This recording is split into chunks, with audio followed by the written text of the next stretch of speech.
Hello and welcome to York Observatory's YouTube TeleTube, the online astronomy and astrophysics program written and presented by the students, faculty, alumni, and friends of York University. I'll be one of your hosts this evening, Sergiy, and I'm joined by Dorsa, Arfa, Nakul, and of course, our guest this evening, Raj Seehra. We are broadcasting live from the Alan I. Carswell Observatory, located at York University in Toronto, Ontario, Canada. York YouTube broadcasts every Wednesday night at 7:30 p.m. local Toronto time at www.youtube.com/user/YorkU Observatory/live. For any questions or comments you have of our past shows, or if you have any suggestions for future topics, please send us an email at observe@yorku.ca.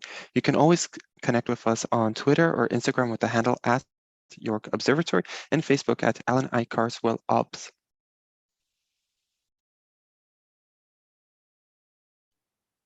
Tonight, we've got a great presentation about the evolution of telescopes by our esteemed guest, Raj Seehra, who will be shortly introduced by Nakul. Now, to start, I would like to mention that the observatory at your campus is in Toronto, and we would like to welcome you all to our show and to acknowledge the traditional land that our telescope is on.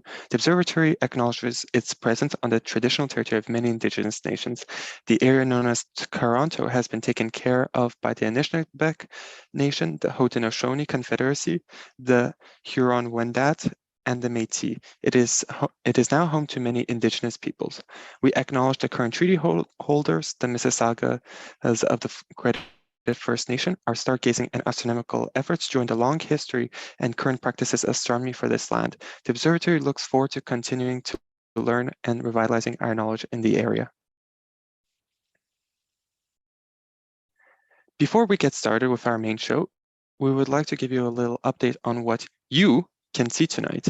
If you're hoping to see the moon at night, you will have to wait a while, as the moon will only rise at 4:30 a.m. instead of 8:41 p.m. This isn't too far off from the sun, which will rise at 6:03 a.m. and set at 8:46 p.m., 5 minutes after the moon. Tonight is not the best night to do observations, as if you live in Toronto, there'll be a few showers at 9 p.m., but after that, it will be cloudy. The moon's current phase is waning crescent, but tomorrow it will be a new moon. Today, as we are approaching midnight, you'll be able to see the two planets Saturn and Jupiter. The brightest and most notable stars that you can spot in the sky are Vega, Arcturus, and Vesta. And now I'm passing over to Nakul, who's going to introduce our guest.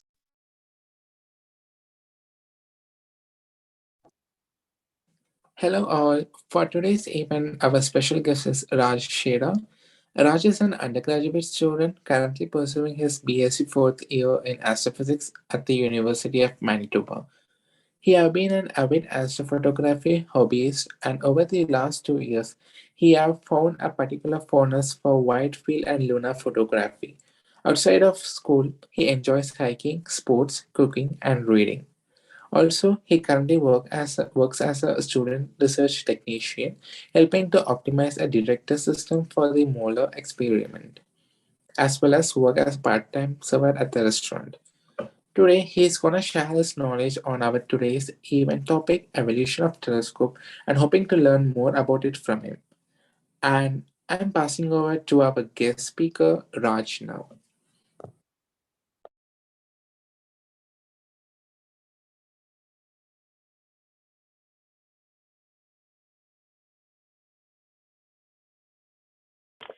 Hello, thank you so much for the introduction. My name is Raj, and just like Nicole said, I am a undergraduate student at the University of Manitoba pursuing a degree in astrophysics.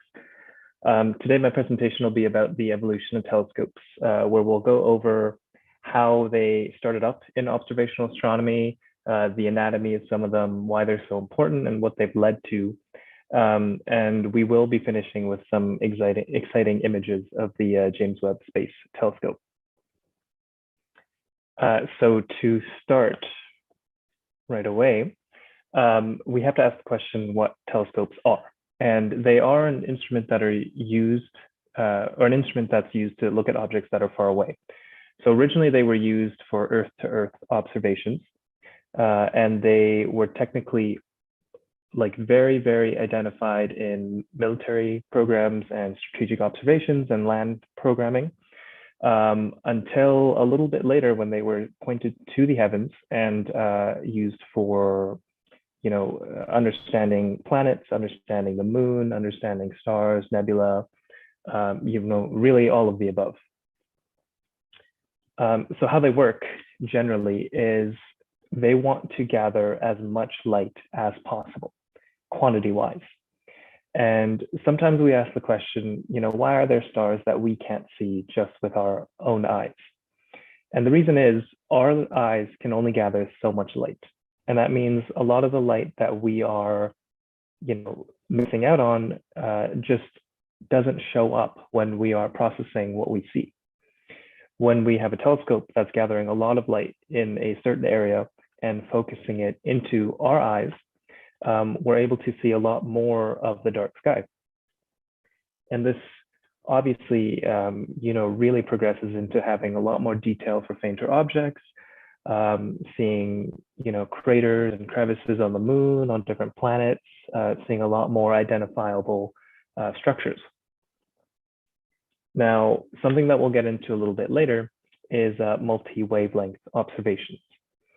Usually when we think about telescopes, we think about, the ones that we put on the ground and we look through and we see lights and colors and, stars. But there are a lot of essentially electromagnetic radiation that is coming towards us that we cannot pick up. So telescopes don't just exist in the optical wavelengths. We have tons of other information reaching us that we need different tools to see. And though those are telescopes, they just aren't optical telescopes. So we have two main types of telescopes. We have refracting telescopes and reflecting telescopes. Refracting telescopes are relatively simple. They have two lenses. Let's get this out of the way. So they have two lenses, and essentially what they are is a tube with one lens on one end and an eyepiece or a second lens on the other end. And the light that approaches one of the lenses is converged within the tube and then directed towards our eyes in the eyepiece. And what this does is it creates a magnified image about all of the light rays that we are exposing our telescope to. Reflecting telescopes are a little bit more complex in that they use mirrors to reflect light into our eyes. Instead of using lenses to bend light towards us, we use mirrors to collect light, reflect it into a secondary mirror, and then that secondary mirror sends the light that we have condensed with the primary mirror into our eye. And this effectively does the same thing. We're creating a magnified image, which is the absolute point of having a telescope.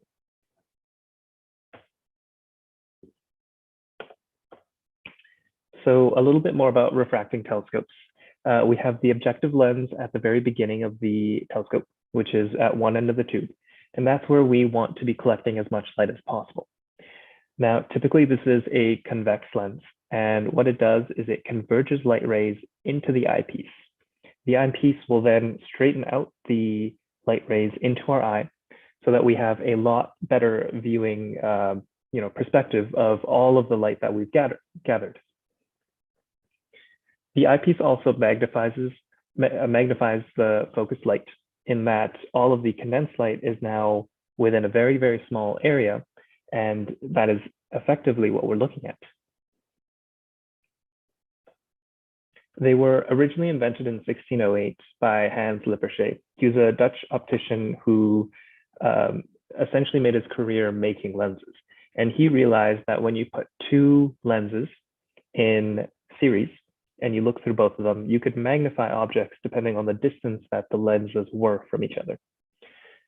So what he did is he made a tube and added two lenses, one to each side, and effectively made the world's first refracting telescope.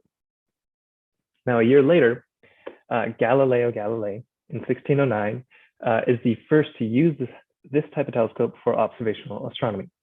And he used a concave lens for the eyepiece, which we can actually see in that first diagram here. that the shape of the lens is a little bit different than the objective lens. And this was used so that the light rays wouldn't converge and that we would get an upright image when we were looking straight through the telescope. The problem with this was that it gave a little bit of a more obtuse image. Sometimes there would be misshapes, there would be distortions, and this wasn't really minimized by a concave lens.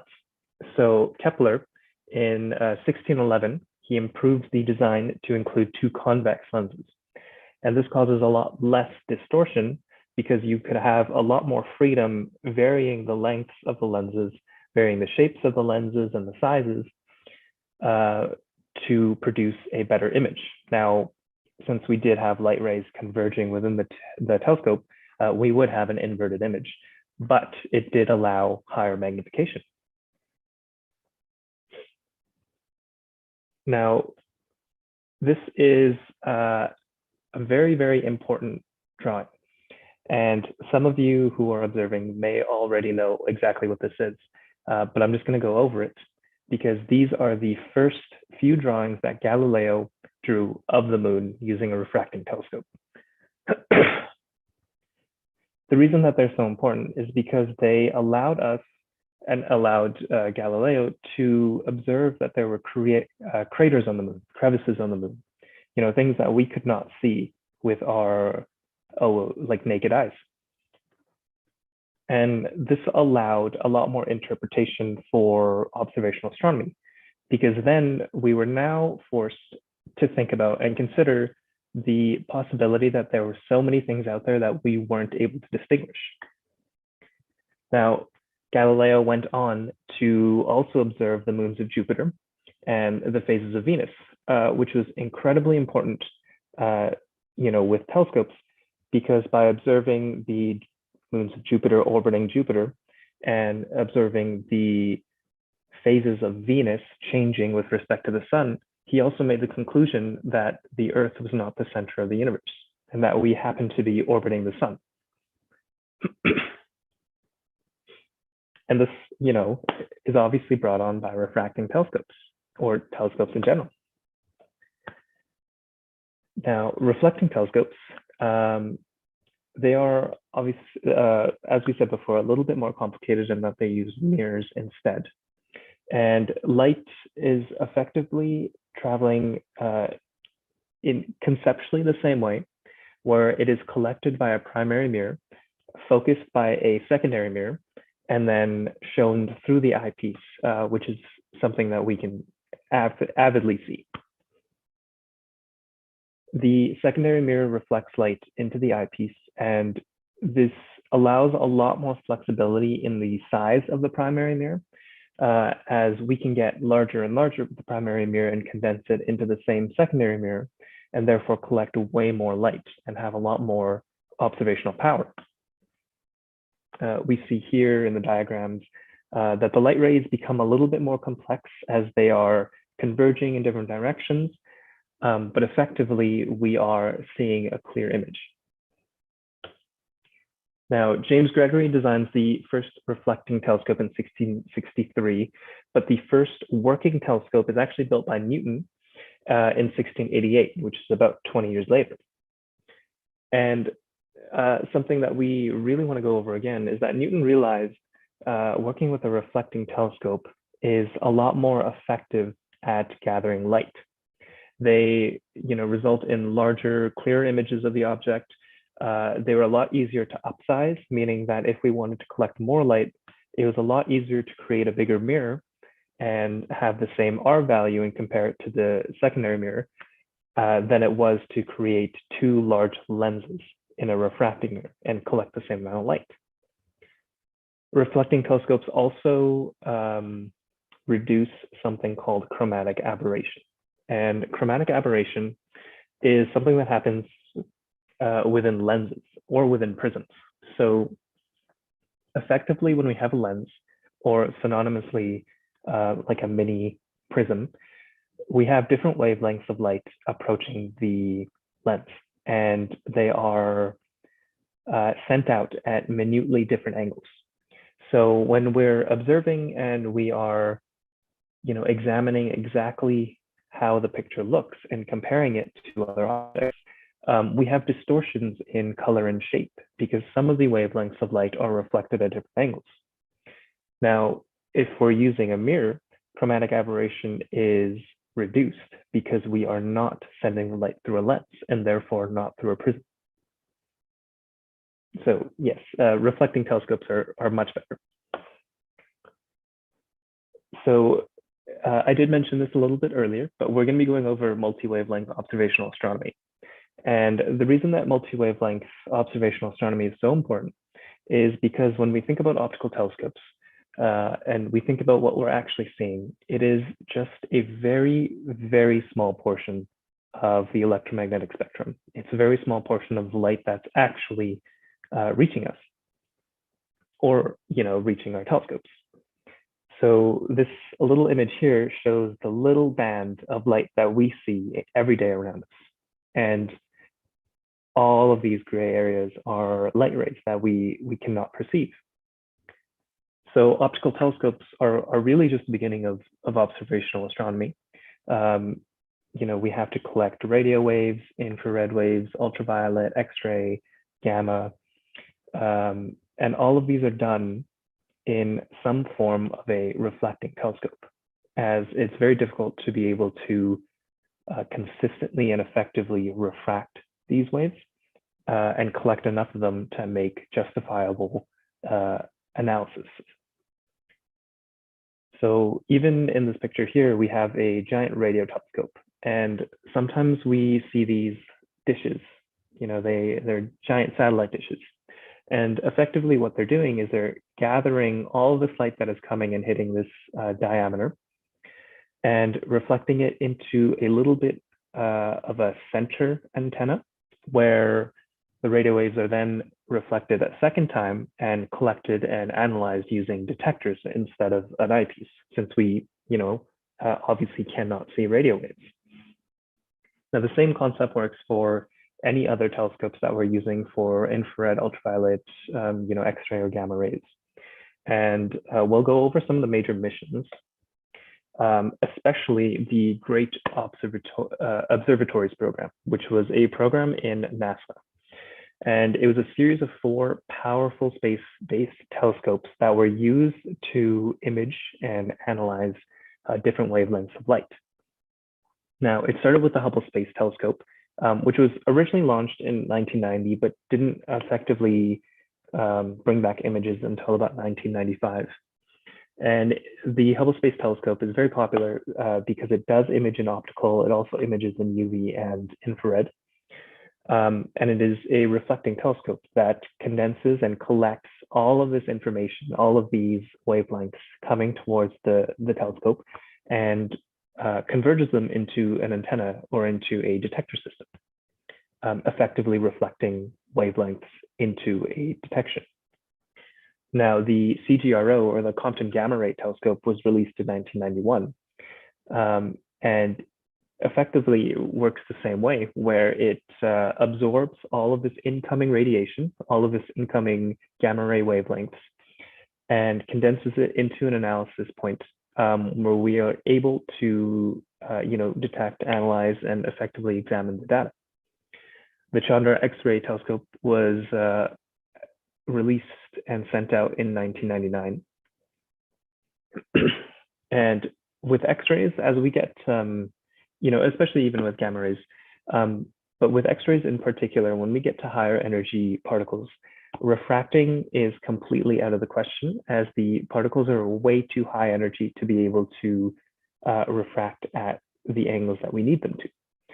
So reflecting telescopes come into play because when we have reflecting telescopes and very, very low angle mirrors, we're able to very slowly graze photons into a specific detection system. With radio waves, we're able to bounce them right back into a secondary mirror and then into a collection point. But with X-rays, we have to slowly, almost like a very big cone, graze them into the vertex. Now, the Spitzer Space Telescope in 2003 was a telescope that was used to image in infrared. Now, infrared is really important, and we are also going to talk about that a little bit later.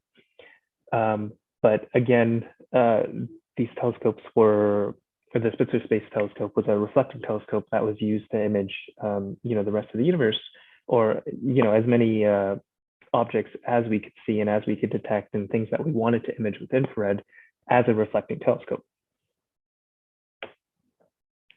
I just wanted to go over the reflection in the Chandra X-ray telescope, where X-rays are so high energy that we aren't able to bounce them very, very strongly. And if we do send them through at a very steep angle, a lot of the times they bounce through our detection. So in the same way, we have this giant nested cone that focuses all of the X-rays into a specific field of view, which is essentially our detection. And therefore, by using a reflecting telescope, we can image an X-ray. Now, the Hubble Space Telescope is a phenomenal telescope that was, imaging in UV, visible, infrared, and a lot of our incredible images that we had before James Webb Space Telescope, and still really do, were imaged by the HST. And something that was, completely blew my mind is that the Hubble Space Telescope has made over 1.5 million observations so far. So the information that we're getting from the Hubble Space Telescope is so unlimited in a way. And by using a reflecting telescope to image in different wavelengths, we are absorbing knowledge about the universe and about our surrounding galaxies and surrounding structures to an incredible extent. The Hubble Space Telescope, by using gravitational lensing of a galaxy cluster, is also able to peer back about 13.4 billion light years. And I'm sure most of you have gone over this, but the further back that we go and that we can see is also dating back to the early ages of the universe. So we will go a little bit more into depth in the comparison between the James Webb Space Telescope and the Hubble Space Telescope. But I just, expressing images in both visible, UV, infrared wavelengths, or especially other wavelengths, is that you can ignore a lot of structure and see through things. So we here have the pillars of creation, which is within the Eagle Nebula, which is one of my favorite pictures because it's absolutely stunning. We see clouds of interstellar gas, and we see stars, and we only see really a few stars in the visible image. But when we ignore a lot of the interstellar gas by imaging in infrared, we see a lot more, like an incredibly amount more stars in the background, and even a little bit in the foreground. Now, the James Webb Space Telescope was just launched, in December 25th last year. So really only like 6-7 months ago. And it's primarily in infrared astronomy. So it images a lot in infrared. And there is quite a few reasons for this.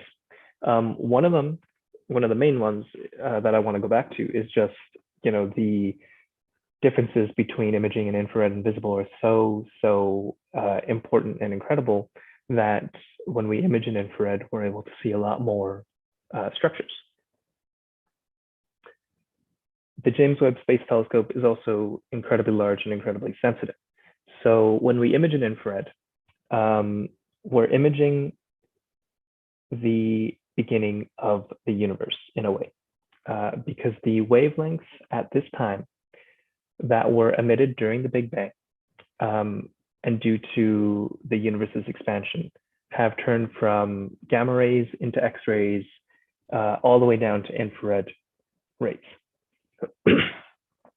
So when we are observing with this particular astronomy or astronomical observations, we are peering back to the structures of, proto-galaxies, into how galaxies are forming, how the early universe was really looking. And also because it's so sensitive, it exceeds how far back the HST can look back. So the James Webb Space Telescope goes all the way to around 13.7 billion light years. And it's also using the same gravitational lensing caused by a galaxy cluster that we'll go into. But it's just absolutely incredible. For a comparison, the Hubble primary mirror is about 6 times less than the James Webb Space Telescope mirror. So this means we're collecting 6 times more light than the Hubble is, which speaks to its sensitivity, speaks to the work that has gone into it, the increase in technology that we've experienced over the last 30 years. And in doing so, we are really analyzing structures of the galaxy that we wouldn't be able to otherwise. A cool question that I had when I was looking into this is why the mirrors are shaped hexagonally instead of the Hubble being a spherical mirror. And this actually has to do with statistical observations where we have a higher filling factor, which is effectively having no spaces between the mirrors and collecting the most amount of light possible, which occurs in hexagons and not circles, which is very interesting to me. I did not know that. So when we talk about seeing back into the cosmos, we do talk about imaging in infrared and microwaves. When we look at the Hubble Space Telescope and the Chandra and deep field sky observations, we are going back to about 13 billion years ago. With the James Webb Space Telescope, we are actually going about 13.7 billion years ago. So we are seeing a lot further into the earlier universe. And that's important because we want to be able to compare the images and effectively see how structures are generalized, how the universe was organized or disorganized at the time. What was consistent, what was inconsistent. We're also seeing a lot of star formation, galaxy formation. So the information that we get from the James Webb Space Telescope, being a reflecting telescope, is really genuinely, no pun intended, out of this world. One of my favorite pictures is the SMAC 0723 galaxy cluster, and it was imaged by Hubble originally. And essentially, it is a galaxy cluster that is so massive, it causes a gravitational lensing effect around the center and around the rim of the cluster. And we see that, in the Hubble image a little lightly, where there are kind of extended galaxies that look like they're in a spherical kind of whirlpool. And the James Webb Space Telescope has also imaged this. And in it, we see so much more detail, so many more galaxies, and we really see the gravitational lensing effect, which occurs here. And now gravitational lensing is something that allows us to magnify objects that are behind bigger objects or more massive objects. So these galaxies that are, very, very faint, but are kind of distorted, are a lot further behind the galaxy cluster of SMAC or SMACS. And this really speaks to how far we are seeing back in the universe. James Webb Space Telescope is observing 13.7 billion years ago compared to the 13.4 from Hubble. And in this image, it's almost a clear distinction between the two. The sensitivity of the James Webb is just so much more. Stephan's quintet, which is also a very stunning image. We have the Hubble image on the left side, where you can make out a lot of the galactic structures, but when we compare it to the James Webb Space Telescope, we see a lot more of the structure, a lot more of the interstellar gas, a lot more of the spiral arms. And granted, this is imaged in a lot more infrared than the Hubble is, or the Hubble images. So we do see, again, the structure very, very clearly. The Carina Nebula, which was a photo that took, the internet by storm, especially when it was released by James Webb. With Hubble, we still see fantastic success in being able to image stars and the structure of this interstellar gas. Pardon me. But when we compare it to the James Webb Space Telescope, which speaks to the increase in effectiveness of technology and the really the evolution of the telescopes that we are now working with, we just see so much more structure, so much more detail, particular attentions to the gas that is flowing and the stars in the background, the number of stars. Yeah, I see this picture all the time, and I cannot get over it. So that's actually all I have for today. Thank you so much for attending. And I'm happy I got to go over some of the very important James Webb Space Telescope pictures with you because of the, a special attention to the evolution of how telescopes have progressed over the last, many, many years. I don't know why there was this technical error, but I do have a few questions for you to begin with. So my first question is that which discovery by a professional telescope or by your research fascinated you the most about the solar system or outer space? So this is a great question because I actually organized my images in the presentation for the James Webb Space Telescope in order of how cool I thought they were. And the first one is the SMACS Galaxy Cluster, where gravitational lensing has just been such a cool concept for me. And the fact that we can use massive objects in the universe as effectively giant telescopes or giant magnifying glasses. So when Hubble imaged this originally, I saw the picture and thought, nothing of it. And then you learn about the gravitational lensing and you learn about exactly what you're seeing, and it completely blows your mind. And now that the James Webb Space Telescope has also imaged it, it's just, so much more interesting, so much cooler.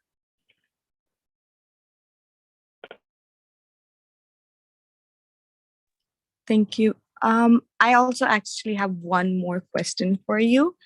It is that how do you think future telescopes can be more advanced and what's stopping us from getting there right now? So there's a few layers to this question, I think, because there are, obviously physical limitations that we have and financial limitations that we have that prevent us from progressing technology and progressing, the investment into observational astronomy until, higher technology, a lot more money is allocated for, certain projects is done.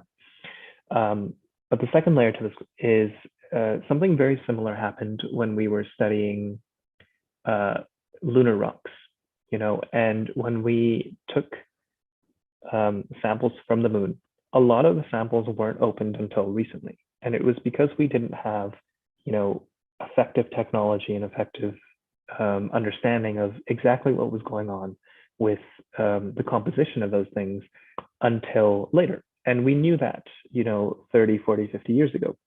So we held on to them and we waited until technology could improve so we could analyze them better. So just as much as, technology is limiting us, financial investments are limiting us, part of it is also that we are waiting so that we can have better technology and have better investments and, be able to ask better questions to really, really understand the rest of the universe. Thank you so much. I guess we have a few more questions. Next will be Nakul. Hi, thanks for giving over to me. And I have two questions for you.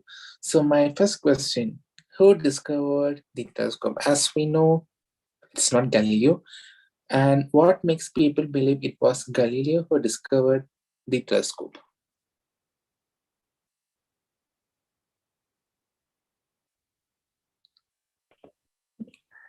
So this is very interesting because I think originally, they were really invented in 1608 by Lippershey. And he was really just an optician who realized that there were optics involved with combining lenses. To say that he was the original creator of observational astronomy or even just like telescopes in general is really saying that he was the only documented creator. Because the further that we go back, the more we go into, a lot more scientific texts that examine lenses and examine spectacles, examining light rates. So there were papers done by Ptolemy who examined, optics and talked about magnification. There were also, I believe, Arabic scientists and philosophers who realized that they could use mirrors and lenses to reflect rays of the sun, or to refract rays of the sun. So if we do start there, then the creator of a telescope is really just the combination of all of this information. I think the reason that people say Galileo was the creator of the telescope was because he was the first one, or the first main one, to point it to a object in space and make discoveries and document those discoveries and really publicize them, right? And also because some of the discoveries that he made were incredibly controversial. At the time, saying that the Earth was not the center of the universe, went against the common way of thinking. And he was placed on house arrest for the rest of his life after. So the controversy really, really speaks to it. Oh yeah, and thank you for your question. And I have one more, the last one from my side. It's, do you think astrophotography is something expensive? Can you just elaborate more about it? So it'd be nice. I think generally it's a very, very niche field, and it's a very niche hobby. So it is very expensive in that supplies are very limited, and it's hard to get, really, really advanced imaging optics at a low cost. The thing that I don't want to do is, convince people not to get involved and not to get interested in astrophotography, because you don't need a telescope to really start imaging. You can do a lot of wide field astronomy or lunar astronomy with just a decent camera, provided that you have a exposure timer, you have a decent lens, you have a tripod. There's a lot to it, and a lot of it is hidden behind the fact that telescopes and certain mounts are very expensive. So yes, but in some ways, no. And yeah, thank you so much for your answers. And we have one more question, and it's Dorsa's one. I'm just passing over to Dorsa. Okay, thank you so much, Raj. First of all, there are two questions that the audience have for you. So the first one is, when and how did astronomy become such a huge passion for you? And the second question, well, you can ask this, and then the second question is more telescope-wise questions.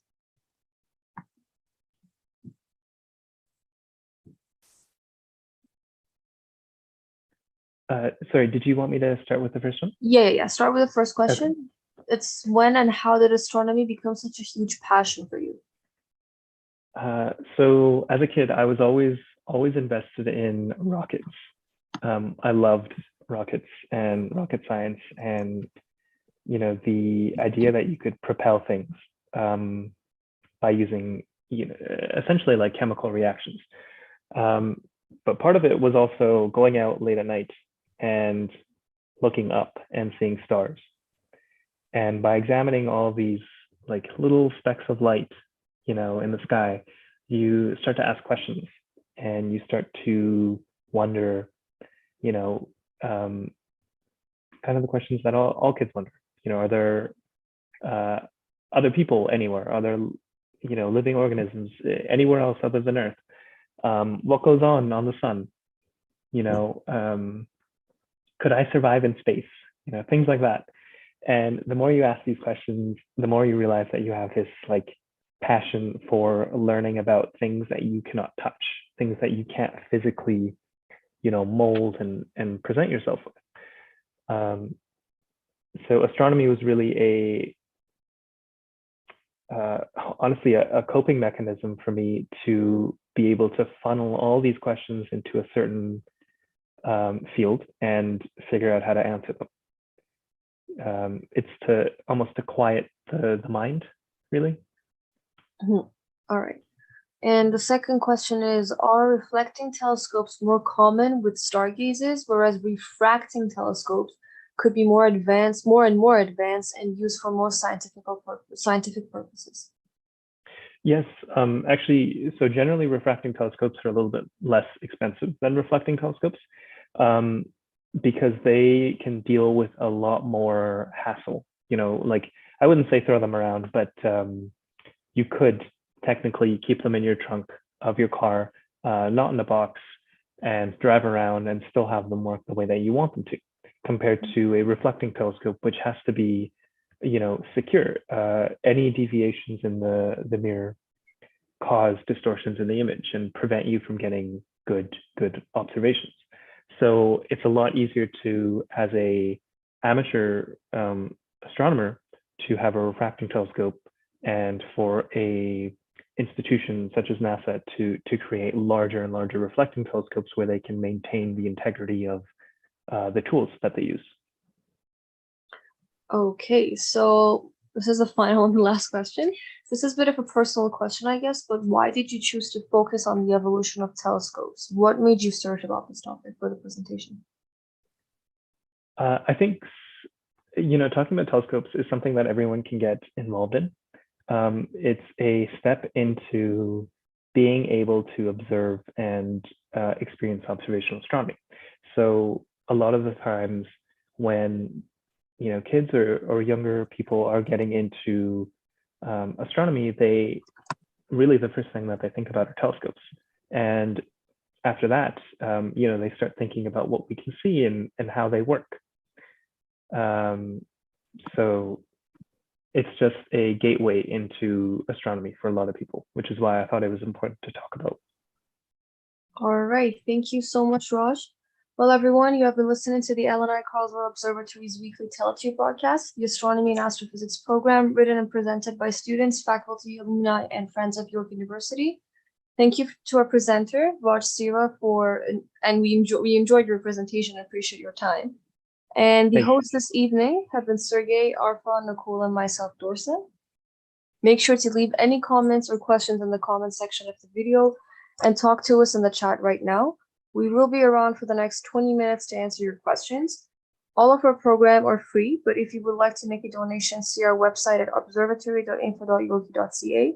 You can always connect with us on Twitter with the handle @YorkObservatory and check out our website for show notes, content, updates, and contact info at observatory.info.york.ca. Thank you for tuning in. Clear skies and have a good night.